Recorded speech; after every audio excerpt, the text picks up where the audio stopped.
Welcome to Pride Reviews. German cinema has a unique way of capturing LGBT youth stories, raw, emotional, and unforgettable. Today, we're diving into some of the best coming-of-age gay movies Germany has to offer. Which of these films have you seen, or which one's going on your watch list? Do let me know in the comments.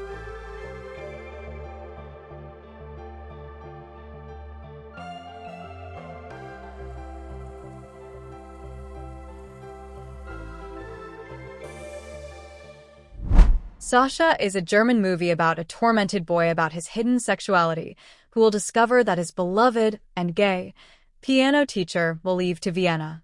Because of that, Sasha will become upset and will need as an ally his girlfriend, Jiao, to help him into his torments with his teacher.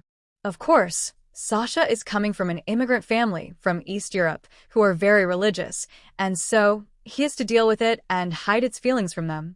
The storyline is very simple and not very original. Warm, fresh, funny, and occasionally confronting, Sasha is a wonderfully original take on the familiar coming-out tale. A second-generation Irani German, Parvis, works at a refugee shelter where he meets brother and sister Irani refugees and develops a tenuous romance with Aman as his friends attempt refugee status. Parvis, the son of exiled Iranians, was caught shoplifting. He is sentenced to community service at a refugee shelter where he meets the siblings Banafsh and Aman, who have fled Iran.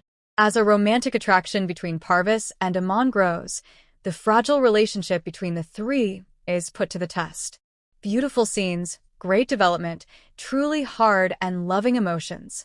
Great film to empathize with the reality of many young LGBT immigrants community. Center of My World. This movie can be interpreted in many ways. It's a coming-of-age movie, a gay love story, and a melodrama with many twists and turns. This movie adaptation of the popular German YA novel The Center of the World by Andreas Steinhöfel, published in 1998, Center of My World, directed by Austrian filmmaker Jacob M. Irwa, his third feature.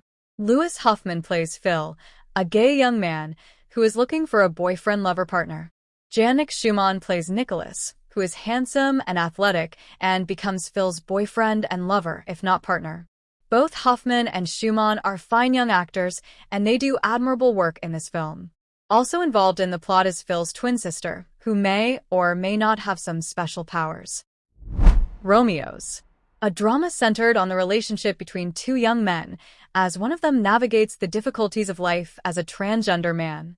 Lucas is a 20-year-old gay trans man in the midst of his transition. After joining the Cologne gay scene, Lucas meets an attractive bad boy, a cisgender gay man named Fabio, and an attraction develops between the two men. Lucas is faced with the choice of revealing his identity to Fabio and risking losing everything. Lucas is a prisoner in his own body. As a pre-op transgendered person, he is constantly finding himself trapped in uncomfortable, compromising positions. A mature, moving teen drama from Germany. Summer Storm is about Toby and Achim, who have been best friends for years. As cocks and oarsmen, they have helped their team win several rowing cups in the past and are now looking forward to the big regatta in the countryside. But this trip is no summer camp, and the problems soon arise.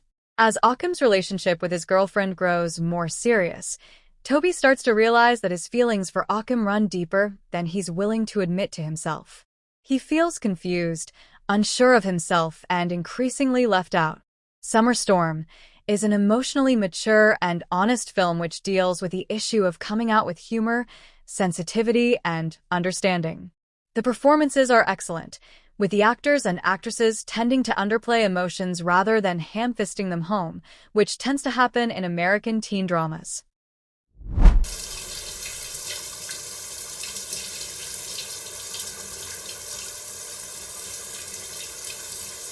Ich glaube, die sind dafür zu kurz. Silent Youth is not a silent film, but there is a distinct lack of dialogue throughout the film. Instead, it chooses to focus on the things that remain unsaid between its two main characters, Marlowe and Kirill. Eyes meet. Silent Youth, the only feature film written and directed by DMO Chemises, centers on two young men in their early 20s who meet one night while walking around Berlin and timidly embark on a romance. To say that this film is a slow burn would be an understatement. This is an awesome, quirky movie. Regular Guys is a 1996 German comedy film directed by Rolf Silber.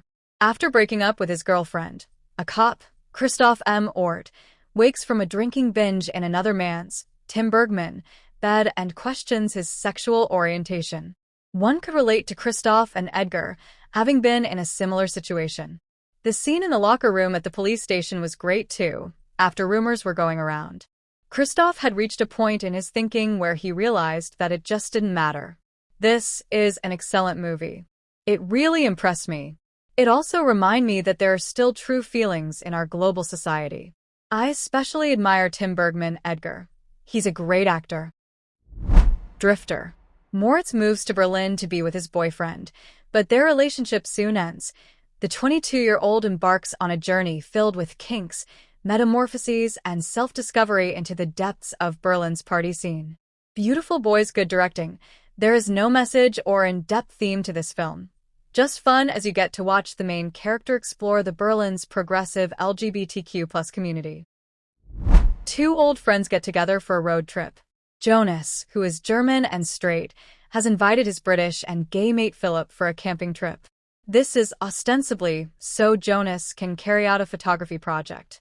They head off in an old VW camper, and Phil sort of finds any excuse to get his kid off. Then they run into Boris, who is a friend of Jonas, and he tags along. At first, the chemistry of all three is thrown out by the new arrival, but then Phil and Boris start to get along a bit too well, and all bets are off. This film rings true on many levels, and things develop naturally. Bones and Names. A gay couple whose relationship reached the stage where every conversation ends up with a quarrel.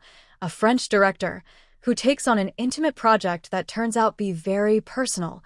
A young girl whose constant attempt to test the water and limit lands her in troubles.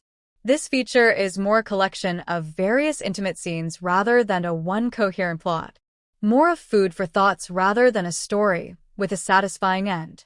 Even the character of Boris played by the director himself has let it be and let's get on attitude in contrast to his partner, who seemed to want to dig deeper into his own fear and insecurity.